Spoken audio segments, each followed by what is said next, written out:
Hi everyone, in this tutorial we are going to demonstrate how to validate and cleanse the data. As you're probably aware, data quality is extremely important in the modern business. So let's start from adding Validator object and transform object as well.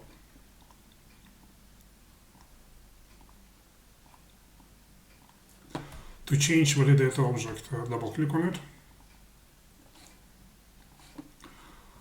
And let's link the objects, or we can use automap function, which is very useful for very large data sets. Okay, let's, for example, we want to validate a quota number. So on the right we have a list of transformations validation functions. So let's type is equal to, for example,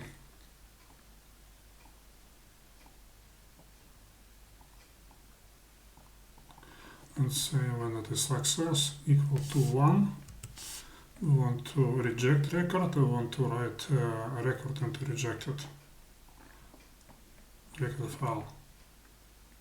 Although those two options are very useful, but for very large files or data sources, the logs can be enormous, so you need to be very careful when using it.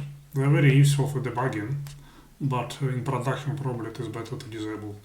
Okay, let's click OK and process the data. See, this one is rejected, that one is rejected, and that one is fine. So let's click OK and map transformer data as well.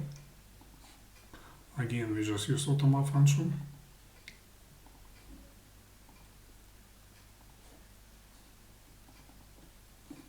Just checking.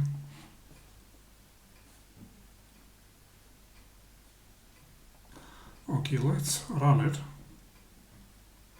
Let's see what happens.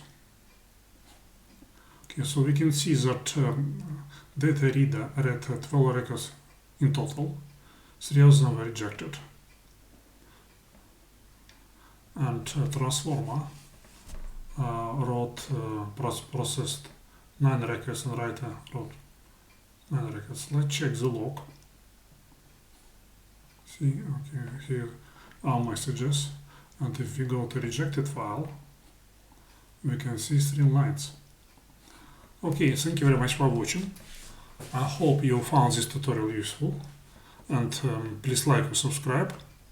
And if you have any questions, please ask them on our support forum, and we'll do our best to help you to validate your data or to transform it. Bye.